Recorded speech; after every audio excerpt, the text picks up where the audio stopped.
Bismillahirrahmanirrahim. Assalamualaikum warahmatullahi wabarakatuh. Perkenalkan saya Agus Herbana. Mahasiswa Prodi Magister Manajemen Universitas Muhammadiyah Profesor Dr. Hamka.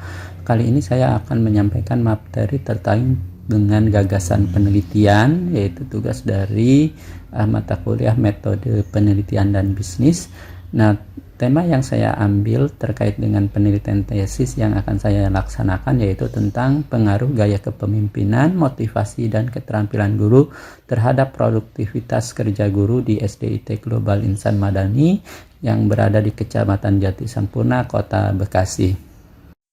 Latar belakang penelitian ini yaitu didasari oleh produktivitas para guru yang sudah semakin menurun. Tentunya ini perlu adanya evaluasi, adanya tindakan-tindakan nyata dari seorang pemimpin untuk memunculkan kembali ide-ide atau gagasan yang dimiliki oleh setiap guru sehingga guru-guru bisa menjadi produktif. Nah, di sini ada beberapa variabel yaitu terkait dengan gaya kepemimpinan, kemudian ada motivasi dan ada keterampilan kerja dari para guru itu sendiri sehingga diharapkan nantinya guru-guru bisa berproduktivitas lebih dan bisa memberikan sumbangsi atau kontribusi yang lebih kepada perusahaan itu sendiri.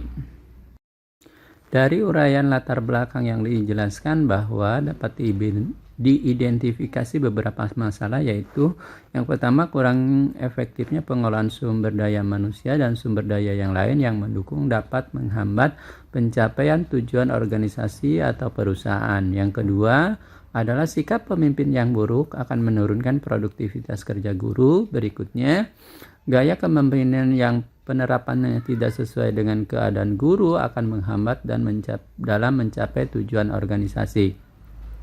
Berikutnya, pemberian motivasi yang kurang akan menurunkan produktivitas kerja guru dalam mencapai tujuan perusahaan. Dan yang terakhir adalah keterampilan kerja yang rendah dapat menurunkan produktivitas kerja guru sehingga tujuan perusahaan tidak dapat tercapai. Berikutnya adalah batasan masalah. Batasan masalah yaitu untuk memberikan kemudahan dalam melakukan analisis data yang diperlukan dalam penelitian ini, maka dilakukan batasan masalah yang akan dirumuskan dalam perumusan masalah. Karena dari kenyataannya bahwa banyak hal yang mempengaruhi produktivitas kerja guru, diantaranya gaya kepemimpinan, tingkat pendidikan, komunikasi, kreativitas kerja, perilaku pemimpin, motivasi, minat, dan yang lainnya. Pada penelitian ini, agar lebih terfokus pada suatu masalah, maka diberikan batasan masalah yaitu tentang yang pertama adalah gaya kepemimpinan, yang kedua adalah motivasi kerja, yang ketiga adalah keterampilan kerja, dan yang keempatnya adalah produktivitas kerja guru. Rumusan masalah yang muncul yaitu adalah yang pertama, adakah pengaruh yang signifikan gaya kepemimpinan terhadap produktivitas kerja guru di SDIT Global Insan Madani? Yang berikutnya adalah, adakah pengaruh yang signifikan motivasi kerja terhadap produktivitas kerja guru di SDIT Global Insan Madani? Dan yang terakhir adalah, adakah pengaruh yang signifikan gaya kepemimpinan dan motivasi dan keterampilan kerja secara bersama-sama terhadap produktivitas kerja guru di SDIT Global Insan Madani? Kegunaan penelitian yaitu yang pertama untuk memperkaya wawasan dan pengetahuan terutama pada bidang sumber daya manusia. Yang kedua, bagi peneliti berguna untuk mengetahui implementasi konsep Human Resources Management. Yang ketiganya adalah hasil penelitian ini diharapkan mampu memberi masukan yang berarti bagi UHAMKA khususnya Prodi Manajemen. Deskripsi teori variabel terikat atau variabel Y yaitu produktivitas kerja, di mana dimensinya yaitu sikap, perilaku atau tanggung jawab yang dibangun agar bisa lebih baik lagi, keterampilan dalam mengelola waktu, motivasi yang dibangun agar lebih baik lagi, keterampilan dalam pengelolaan sehingga menghasilkan capaian target yang ditetapkan, jumlah mutu atau output, keterampilan dalam menganalisis jumlah output yang dihasilkan. Indikatornya adalah mempunyai kemampuan untuk melaksanakan tugas, kemudian meningkatkan hasil yang dicapai. Untuk meningkatkan hasil yang dicapai, semangat kerja merupakan usaha lebih baik dari hari kemarin. Pengembangan senantiasa mengembangkan diri untuk meningkatkan kemampuan kerja. Mutu selalu berusaha untuk meningkatkan mutu lebih baik dari yang telah berlalu. Efisiensi perbandingan antara hasil yang dicapai dengan keseluruhan sumber daya yang digunakan. Berikutnya adalah variabel bebas 1 atau motivasi kerja. Dimensinya yaitu adalah sikap dan semangat kerja visioner dalam melakukan tupoksi, targeting, time is money, agent of change. Dan indikatornya adalah memiliki tanggung jawab pribadi yang tinggi terhadap pekerjaannya, melakukan sesuatu pekerjaan dengan sebaik-baiknya, keinginan mendapatkan upah yang adil sesuai dengan pekerjaan, pengakuan atas kinerja, keinginan mendapatkan upah lebih tinggi dari biasanya, pekerjaan yang menantang, keinginan untuk belajar, menguasai pekerjaan di bidangnya. Variabel bebas 2 yaitu keterampilan kerja, dimensi, manajemen waktu, skill dan kemampuan dalam pengelolaan manajemen diri, kemampuan berorganisasi dalam tim, pengetahuan dalam melaksanakan tupoksi kerja atau SOP. Indikatornya adalah persepsi meliputi penafsiran objek, penerimaan stimulus, pengorganisasi stimulus, penafsiran stimulus, pengendalian diri meliputi sikap, emosi, dan motif, pelaksanaan tanggung jawab dan kolektif, melaksanakan tanggung jawab individu. Variabel moderator atau variabel X3 yaitu gaya kepemimpinan. Dimensinya adalah yang pertama skill decision making, yang kedua adalah manajemen waktu, yang ketiga adalah communication skill, pengetahuan dan keterampilan mempengaruhi bawahan, tupoksi, pengetahuan dalam menjalankan standar SOP, pengetahuan dan keterampilan dalam memanage emosi. Indikatornya adalah kemampuan mengambil keputusan, problem solving, kemampuan memotivasi, kemampuan mendorong performa bawahan, efisiensi, kemampuan komunikasi, bijaksana dalam memberikan keputusan, visioner, kemampuan mengendalikan bawahan, menguasai bawahan untuk bisa lebih semangat lagi, tanggung jawab terhadap tugas yang diberikan, berwibawa. Berikutnya adalah kerangka berpikir dan paradigma penelitian. Ada X1, X2, X3, dan Y. Di mana X1 adalah motivasi kerja, X2-nya adalah keterampilan kerja, X3-nya adalah gaya kepemimpinan, dan Y-nya adalah produktivitas kerja. Hipotesis penelitian, H1 diduga terdapat pengaruh tidak langsung motivasi kerja terhadap produktivitas kerja. H2 diduga terdapat pengaruh tidak langsung keterampilan kerja terhadap produktivitas kerja. H3 diduga terdapat pengaruh langsung gaya kepemimpinan terhadap produktivitas kerja. Tujuan penelitian yaitu yang pertama untuk mengetahui seberapa besar pengaruh motivasi kerja terhadap produktivitas kerja guru.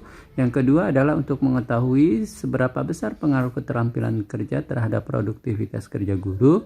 Yang ketiga adalah untuk mengetahui apakah gaya kepemimpinan berpengaruh terhadap produktivitas kerja guru. Tempat penelitian. Penelitian ini dilaksanakan di SDIT Global Insan Madani, Jalan Sumur Bintang nomor 29, RT 003 013, Kelurahan Jatirangga, Kecamatan Jati Sampurna, Kota Bekasi. SDIT Global Insan Madani merupakan unit pendidikan di bawah naungan Yayasan Al-Ghofari yang memiliki visi menjadi lembaga pendidikan sekolah nasional plus untuk mewujudkan generasi Islami yang berakhlak mulia, cerdas, komunikatif, dan memiliki kepekaan sosial. Waktu penelitian ini dilaksanakan selama 6 bulan ke depan. Yang pertama yaitu adalah proses pengajuan judul ada di bulan pertama, mengambil waktu 2 pekan dalam pelaksanaannya. Kemudian pembuatan proposal itu mengambil 4 pekan di bulan pertama dan bulan kedua. Kemudian seminar proposal itu ada di bulan ketiga, 3 pekan yang akan kita ambil. Kemudian revisi proposal itu ada di bulan keempat, pekan pertama dan kedua. Kemudian ada bimbingan tesis itu di bulan ke-4 dan ke-5, mengambil waktu selama 3 pekan. Kemudian penelitian itu dilaksanakan selama 5 pekan langsung ke objek penelitian. Dan yang terakhir adalah sidang tesis. Pendekatan penelitian yang digunakan dalam penyusunan tesis ini yaitu dengan menggunakan data kuantitatif. Data kuantitatif adalah jenis data yang penelitiannya dapat diukur, dihitung, serta dapat dideskripsikan dengan menggunakan angka. Umumnya, data seperti ini digunakan untuk menjelaskan fenomena-fenomena yang jelas yang sudah ada instrumen ukurnya, yaitu dengan menggunakan angket atau kuesioner yang dibagikan kepada objek penelitian untuk dijaring data tersebut. Populasi dan sampel. Menurut Arikunto Suharsimi 1998 halaman 117, populasi adalah keseluruhan objek penelitian. Apabila seseorang ingin meneliti sebuah elemen yang ada dalam wilayah penelitian tersebut, maka penelitiannya merupakan penelitian populasi. Menurut Arikunto 2006 halaman 131, sampel adalah sebagian atau sebagai wakil populasi yang akan diteliti. Jika penelitian yang dilakukan sebagian dari populasi, maka bisa dikatakan bahwa penelitian tersebut adalah penelitian sampel. Dalam hal ini, yang menjadi populasi penelitian tesis ini adalah seluruh guru dan karyawan SDIT Global Insan Madani yang berjumlah 50 orang, sementara yang dijadikan sebagai sampel dalam penelitian adalah 30 orang yang berprofesi sebagai guru. Teknik pengumpulan data. Teknik pengumpulan data terbagi menjadi 3 bagian, yaitu yang pertama observasi, kemudian ada kuesioner, dan berikutnya adalah dengan cara wawancara. Observasi merupakan teknik pengumpulan data. Observasi dilakukan dengan cara pengamatan langsung. Peneliti melakukan pengamatan di tempat terhadap objek penelitian untuk diamati menggunakan panca indera yang kemudian dikumpulkan dalam catatan atau alat rekam. Observasi terbagi menjadi 3, yaitu observasi partisipatif, observasi terus terang atau tersamar, dan observasi tak terstruktur. Berikutnya adalah kuesioner. Kuesioner atau angket adalah teknik pengumpulan data dengan cara memberikan sederet pertanyaan untuk dijawab oleh responden. Pertanyaan yang diberikan kepada responden merupakan pertanyaan yang diperlukan untuk penelitian. Penting untuk diketahui, sebelum kuesioner diberikan kepada responden, kuesioner harus diuji terlebih dahulu sebelumnya untuk mengetahui jika butir-butir pertanyaan yang dimasukkan dapat digunakan sebagai alat ukur yang valid dan reliable. Berikutnya adalah teknik wawancara. Teknik pengumpulan data ini dilakukan secara langsung oleh peneliti dalam bentuk tanya jawab atau wawancara oleh narasumber yang bertindak sebagai informan. Untuk memperoleh data yang diperlukan dalam penelitian seperti kuesioner, pertanyaan wawancara perlu diujikan kemampuannya supaya peneliti dapat memperoleh data yang dibutuhkan. Analisis data. Analisis data yang digunakan untuk mengukur penelitian tesis ini adalah dengan menggunakan skala Likert, di mana dalam butir-butir pertanyaan tersebut diberikan bobot nilai sangat setuju 4, setuju 3, tidak setuju 2, sangat tidak setuju 1. Dari data yang terjaring kemudian diolah menggunakan analisa regresi berganda. Dalam hal ini rumus yang digunakan adalah rumus produk Maman sebagai pengujian hipotesis dan selanjutnya diinterpretasikan dalam bentuk nilai R tersebut. Selanjutnya hasil dari pengujian tersebut untuk meyakinkan valid dan tidaknya kebenaran pengujian tersebut dikonsultasikan kembali hasil R tersebut pada tabel KD atau koefisien determinasi. Hasil penelitian. Berdasarkan hasil pengujian hipotesis penelitian, maka dapat disimpulkan yang pertama adalah gaya kepemimpinan berpengaruh signifikan terhadap produktivitas kerja guru. Kemudian berikutnya adalah motivasi kerja berpengaruh signifikan atau kuat terhadap produktivitas kerja guru. Yang berikutnya adalah keterampilan kerja juga memberikan pengaruh yang kuat terhadap produktivitas kerja guru. Demikian paparan yang bisa saya sampaikan terkait dengan gagasan penelitian tesis yang akan saya laksanakan. Semoga bisa bermanfaat. Mohon maaf apabila ada kekurangan. Assalamualaikum warahmatullahi wabarakatuh.